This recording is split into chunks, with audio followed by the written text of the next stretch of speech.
Gözlerde hasretin var, yürekler aşkınla çarpar. Sensiz dünya bizlere dar. Selam sana ey kutlu yar. With submission, faith and patience, you conveyed the noble message, brought us light through your guidance. Peace be upon you, my beloved. Ya Habibi, Ya Muhammad, Ya Nabi, salam alayka.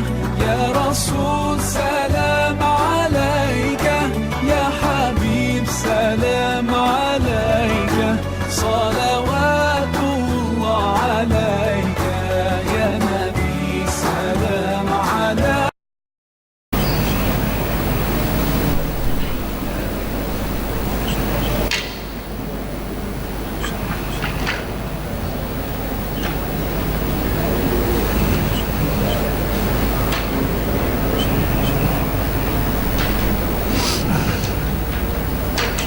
Muka surat 559. Auzubillah. Bismillahirrahmanirrahim. Assalamualaikum warahmatullahi wabarakatuh.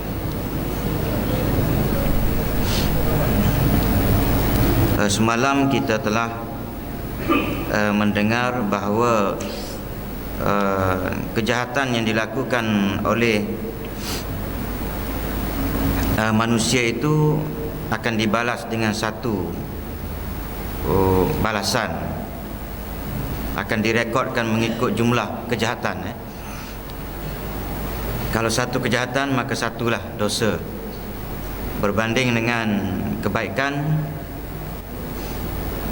Buat satu kebaikan akan dapat 10 kali gandaan.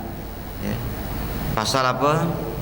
Sebab satu kebaikan yang dilakukan itu setelah dikonfirm, diterima oleh Allah Ta'ala, baru dapat 10. Maknanya buat baik itu belum tentu dapat disahkan dan diterima oleh Allah Ta'ala. Maknanya payahnya nak dapat benda tu. Kebaikan itu payahnya nak diluluskan oleh Allah Ta'ala. Manakala kejahatan ni pula, pasal apa dapat satu? Sebab dia buat jahat je, dia tak ada tapi-tapi, tak ada nak check apa benda, dah jahat-jahat lah. Terus dapat satu. Markah dia mudah dapat kelulusan. Oleh kerana mudahnya dapat kelulusan kejahatan tu, diiktiraf itu jahat, maka dia dapat satu. Baik, pasal apa sekali buat dapat 10? Sebab nak mengesahkan kebaikannya itu, dia memerlukan kepada beberapa syarat, dengan ikhlasnya apa benda semualah, seperti yang kita bincang. Baik. Dan kejahatan itu pula, bila dibuat jahat sekali, dapat satu kali, walaupun satu, tetapi pecahan dia tu ada 10 pula. Maknanya berat jugalah sebenarnya. Pertamanya kemurkaan Allah, yang keduanya mengembirakan musuh, menjauhkan daripada syurga, sampai yang ke-10 itu disebut mengkhianati semua makhluk daripada anak Adam dan lain-lainnya. Jadi dia kata yang ke-10 ni, kalau orang tu buat jahat, dia kata, maka salah satu daripada pecahan kejahatan itu ialah dia mengkhianati semua anak Adam. Jadi untuk itu diterangkan apa yang dimaksudkan dengan mengkhianati semua makhluk daripada anak Adam ni. Dia kata apa dia? Adapun khianatnya terhadap anak Adam, maka andaikan bagi tiap orang itu ada kewajipan persaksian, nescaya tidak akan diterima persaksiannya kerana dosa-dosa itu, yang berarti membatalkan atau merosak hak kawannya kerana dosanya. Adapun khianatnya terhadap semua makhluk, sebab adanya dosa itu mungkin mengurangi hujan, maka di sinilah terletak semua makhluk. Sebab adanya dosa itu mungkin mengurangi hujan, maka di sinilah terletak khianatnya terhadap semua makhluk. Boleh faham tak Ajat maksud dia? Yang dikatakan khianat terhadap manusia yang lain tu ialah kerana dosa yang dia lakukan itu membatalkan persaksian dia.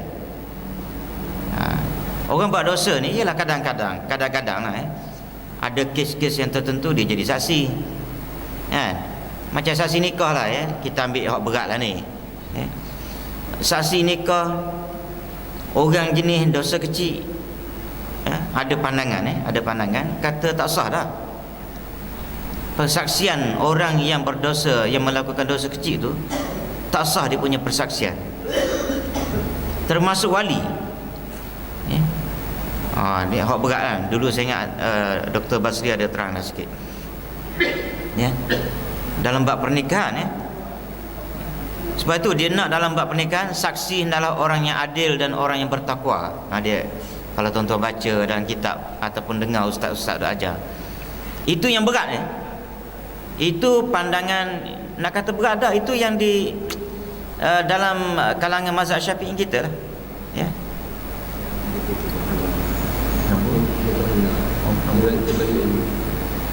Ada kereta menghalang WMU Honda belah sana, minta tolong ada sahabat kita nak keluar.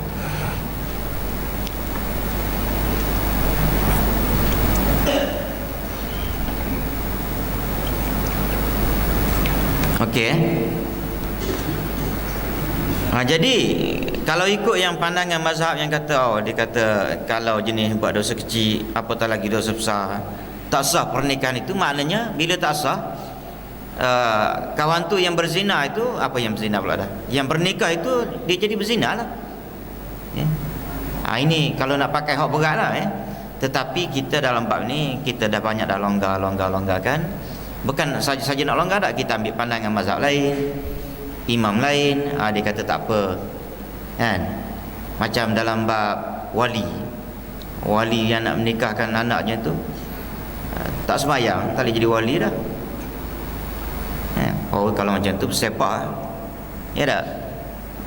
Anak-anak dia semua berzina belaka, anak perempuan dia. Tetapi perbahasan dia dipindah pada wali hakim pula,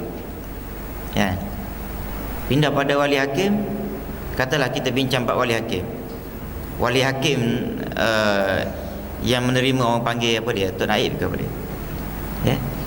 Dia itu dilantik oleh sultan. Wali hakim ni maknanya wakil sultan,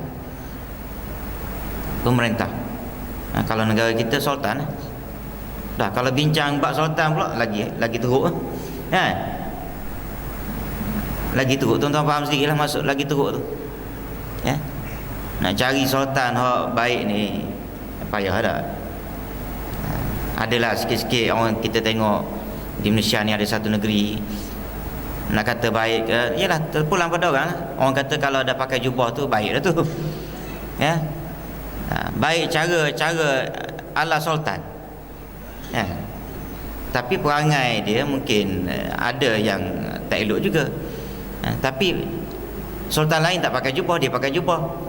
Bulan Ramadan tempat lain dalam istana tak ada buat qiyamul lail, dia boleh buat qiyamul lail 5-6 ribu orang mari ayat, kan?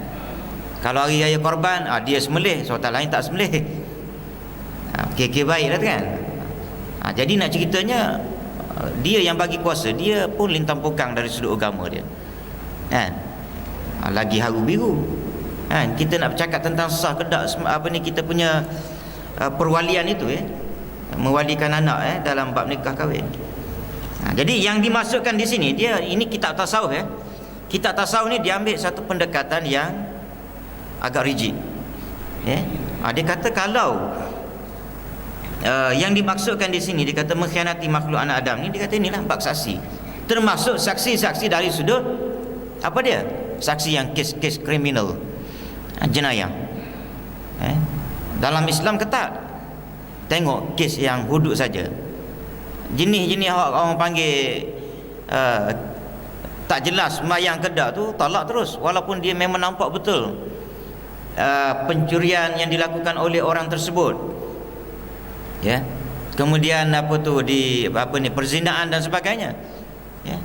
Tetapi oleh kerana dia itu sendiri diragui kualiti diri dia, ya, maka dia punya persaksian dia ditolak.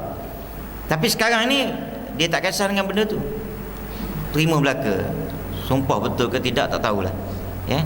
Jadi kerana dia melakukan dia tu jenis daripada orang yang melakukan dosa, maka pada masa itu diterima persaksian dia, akhir sekali rosak habis jahanam makhluk. Kerana persaksian dia lah maka ada orang dihukum penjara, ada orang dihukum gantung.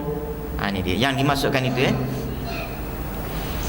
Kemudian yang dikatakan kerana dosa dia mengkhianati makhluk, satu yang saya dah terangkan tadi. Dikatakan juga kerana dosa dia itu menyebabkan disebut apa ni, khianat kepada semua makhluk, ya. Dan dibawa contoh sini, contohnya dia kata mungkin disebabkan dosa dia maka hujan tak turun, ya. Dan ini maksudnya apa dia? Dan memang kita dah baca sebelum ini dan tuan-tuan pun mungkin dah dengar, saya ringkaskan sajalah, ya. Kadang-kadang kerana dosa berzina Allah tak nak tahan hujan, zina yang berleluasa dan terang-terangan, ya. Dan memang ini tak boleh nak lagi lah, kalau ialah maknanya macam di Cokit Road tu, ya, kita tengok lalu pun geli tengok dah. Pergi malam-malam buta, bukan malam-malam buta pun, saya ingat lalu sekitar pukul 10 tu pun dah tengok dah, geli lah tengok, kan. Mikir seorang ada juga orang lalu nak ke dia, kan. Tengok dengan mukanya apa benda.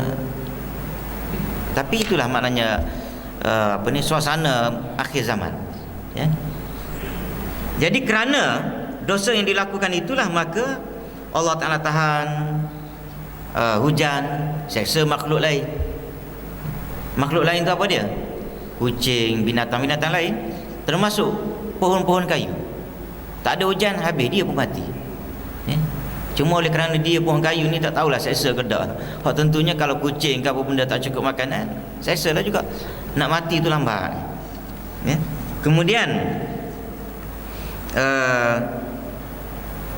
kerana dosa itu mengandung ciri-ciri tersebut dan berarti penganiayaan terhadap diri sendiri juga.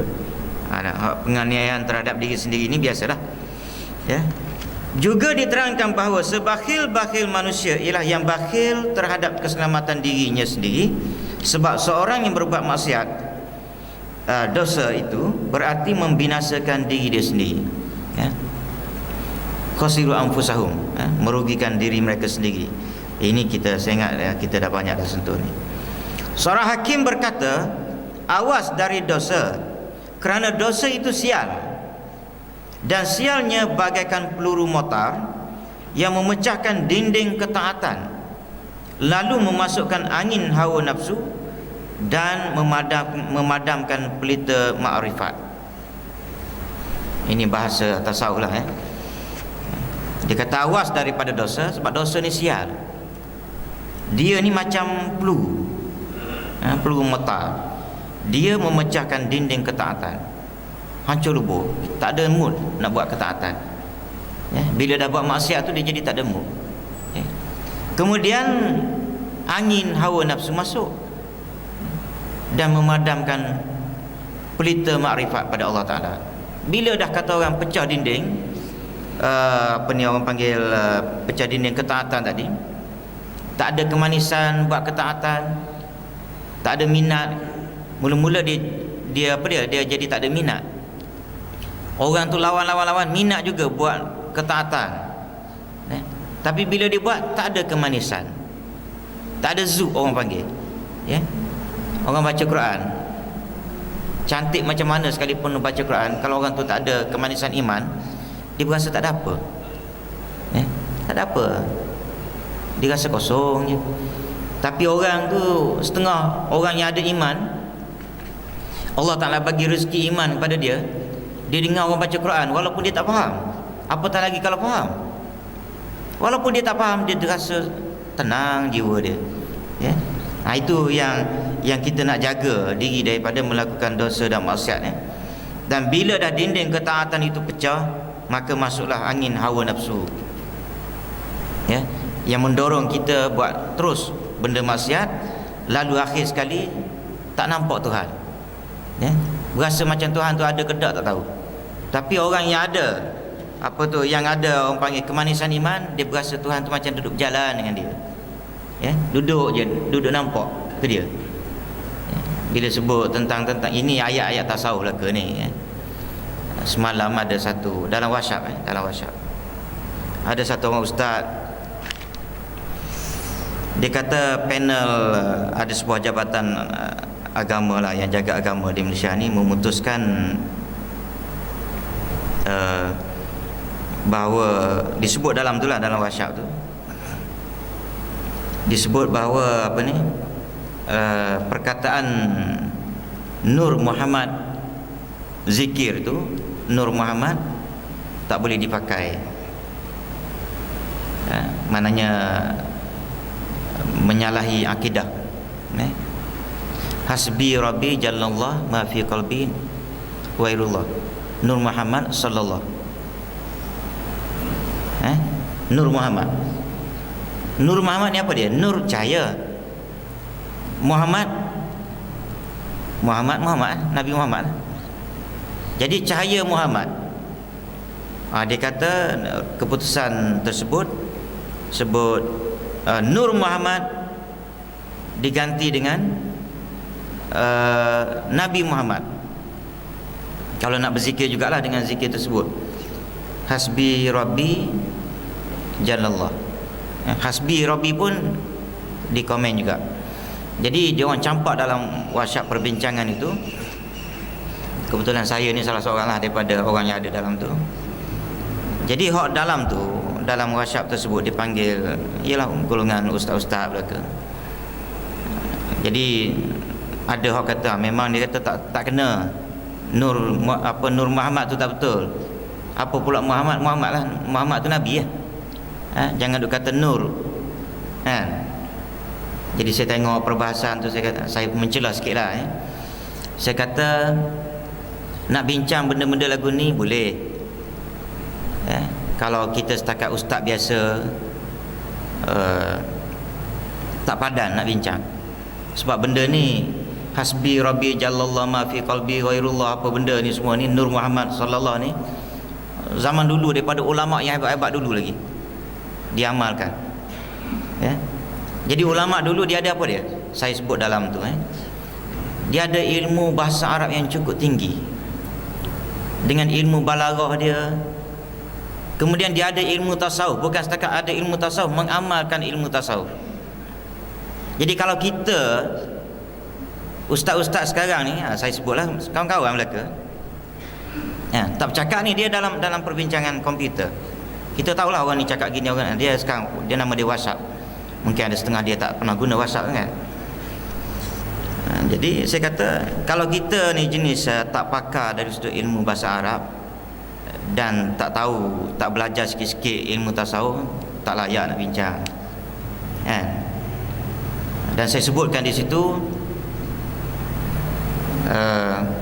ialah maknanya orang panggil saya ingatkan diri saya sendiri dan juga orang lain. Ulama-ulama yang sebut benda-benda ni bahasa Arab dia bagus, kitab Nahu tu dia tak payah tengok ngajar kitab Nahu tu, dia panggil Qatrun Nada ke apa benda, tak payah tengok. Dia boleh sebut muka surat sekian, anak murid buka je. Jadi kalau kita Nahu pun lintang pukang nak bincang tak padan. Satu. Yang kedua tasawuf. Kalaupun kita tak beramal, sekurang-kurangnya kita belajar sikit ilmu tasawuf. Dan kita ni bukannya orang tasawuf, jenis orang sauk, tasawuf belanja. Sauk faham tak? Sapu belaka. Jadi tasawuf, ulama dulu, koman-koman, dan saya sebutlah maknanya untuk saya sendiri, saya kata kita sepatutnya zaman sekarang ni, kita ni kalau lah sekiranya kita satu hari tak boleh nak habiskan selawat pada Nabi 100 kali sehari, istighfar 100 kali, tak payah bincang bab ni. Istighfar pun tak cukup ke tidak, 10 kali ke. Dalam tu lah saya condemn sikit-sikit lah. Sebab maknanya kadang-kadang ustaz mutakhir ni dia banyak sangat benda. Yelah, dia berasa tak betul, dia cakap tak betul terus. Hikmah tak ada, hikmah tak ada. Saya punya guru pernah pesan, dia kata awak nak jadi pendakwah, antara benda yang awak kena kuasai di Mesir, saya jumpa satu orang guru yang hebat lah dia kata ilmu tasawuf kena. Awak kena, maknanya orang kan beramal dengan ilmu tasawuf, kena belajar sikit-sikit. Yang kedua, dia kata ni pendakwah ni, nak jadi pendakwah, awak kena menguasai ilmu fiqh yang furuk-furuk, hak cabang-cabang ni, bukannya hak asas. Hak asas tu confirm kena. Hak cabang-cabang macam tadilah saya sebut. Ada kata wali lagu ni tak boleh, itu cabang-cabang lah tu. Jadi kita kena tahu hak bolehnya ada tak hak boleh. Itu cabang dipanggil. Baik. Jadi bila saya sebut lagu tu, barulah ustaz-ustaz lain ni pun bawa pandangan masing-masing. Mula-mula tu sokong maknanya keputusan jabatan agama tersebut. Maknanya ma fi qalbi, tak ada dalam hati aku ni Tuhan. Ma fi qalbi ghairullah, Tuhan duduk dalam hati kita. Dia kata ini tak kena ni, Tuhan mana duduk dalam hati. Sama dengan kes tadilah yang ilahilastulil firdaus. Kan ada ustaz muda yang di Penang, tak silap saya tu, yang saya cerita tadi. Bukanlah aku ni orang yang layak masuk syurga, dia pergi ulas. Ada juga orang tak nak masuk syurga. Ini saya kata tak belajar bahasa Arab. Jadi saya kata Nur Muhammad tu, tu sikit lah. Saya kata saya bukan pakar, saya bukan ahli tasawuf, tapi dan dia tekan juga macam mana penjelasan. Saya kata dalam ni tak ada tak boleh nak jelas. Cuma kok ada orang lain nak jelas, saya pun ada hal masa tu tengah drive kereta apa semua, tak adalah tak boleh nak nulis beri kan. Jadi saya kata ustaz-ustaz lain boleh, yang pakar luar ada. Lepas tu ada satu orang ustaz tu, dia kata pakar ilmu hadis Omar Hashim. Dia ni pakar hadis di Mesir, Omar Hashim, Dr. Omar Hashim. Tak silap saya, selepas saya balik dia jadi Syekh Azhar sekejap. Tak silap saya lah, kalau tak silap ingatan saya. Dia kata dia dah bahaskan Nur Muhammad ni tak ada masalah. Nur Muhammad ni kalau nak sebut gini lah, dalam Al-Quran, dia ada sebut yadullah, bukan dalam Quran tu, dalam hadis, yadullah, tangan Allah. Kalau terjemah tu lagi tu. Tapi bukan bermaksud tangan Allah tu tangan Tuhan, pertolongan Tuhan. Bahasa Arab dia kinayahnya apa benda kena kaji semua, ilmu balaghah dia. Macam Nur Muhammad itu bukan maknanya Nabi Muhammad tu ada Nur Muhammad tu, tidak. Maksudnya kemuliaan, nak muliakan Nabi. Hak tu pun takkan, kalau tak reti susah. Lepas tu nak bercakap agama. Dan saya semalam pun ada satu orang tokoh agama yang cukup popular, yang hebat lah di Malaysia ni. Dia telefon saya, dia bertanya tentang inilah geng-geng yang ustaz-ustaz baru ni. Saya pun bagilah pandangan. Saya kata ustaz baru ni bukan apa, dia semangat. Kalau bagi mikrofon ke dia, pecah mikrofon. Saya bagi tahu dia, sebab dia tanya, dia ada confuse sikit. Sokong Islam tapi merosakkan Islam, pandangan dia. Satu ulama besar lah. Dia kata sokong cakap Islam bagus, nak hudud ke apa benda, tapi dia kata kerana dia bercakap, dia kata rosak Islam, dia kata tak ada hikmah. Saya pun bagi pandangan saya pun lagu tu juga. Datuk, saya kata ini belah hak Islam lah ni, belah Tok Guru yang belah Islam ni, belah parti Islam. Telefon saya, dia tanya pandanganku, kau saya kenal beberapa ustaz yang lain. Jadi saya kata, ialah pandangan saya, dia orang ni mungkin baru balik-balik daripada Mesir ke apa benda, semangat. Lepas tu cakap mulalah, bila semangat tak kira dah orang tu jenis apa duduk depan dia, dia pakai lutu ikut dan. Jadi dia dapat pengesahan saya tu, berapa dia nak panggil, nak buat satu perhimpunan, nak bagi nasihat atas nama dia orang tua. Satu orang ustaz, ulama besar dan orang tua. Saya kata eloklah, maknanya kalau saya ni standard nak kata tua dak, nak kata muda dak. Saya kata kalau saya panggil pun bagi nasihat pun dia orang argue lagi, saya kata. Tapi kalau tu guru maknanya panggil dia orang tu, mungkin dia orang hormat sikit, ya. Tapi perbincangan semalam tu dia jadi mati. Bukan mati tak, dia jadi buka balik perbincangan bila saya kata kena bincang dari sudut lughah, bahasa Arab dan juga dari sudut tasawuf. Baru nampak Nur Muhammad tu boleh ke tak. Jadi ulama yang duduk dalam jabatan tersebut kita pun kenal, muda-muda belaka, bahasa Arab tak kuat, ya. Tasawuf wallahualam lah, kita tak naklah campur bab tasawuf ni, ya. Jadi kalau dah dua benda tu longgar, tak boleh nak bincang bab-bab gini. Okey, jadi saya rasa itu sajalah untuk pagi ni. Bismillahirrahmanirrahim. Alhamdulillahirabbil alamin. Wassalatu wassalamu ala asyrafil. Allahumma ighfir lana dhunubana wa liwalidina warhamhum wa li jami'il muslimina wal muslimat al ahya minhum wal amwat. Allahumma ja'alna minal ladzina yastami'una. Wa sallallahu ala Muhammadin. Alhamdulillah.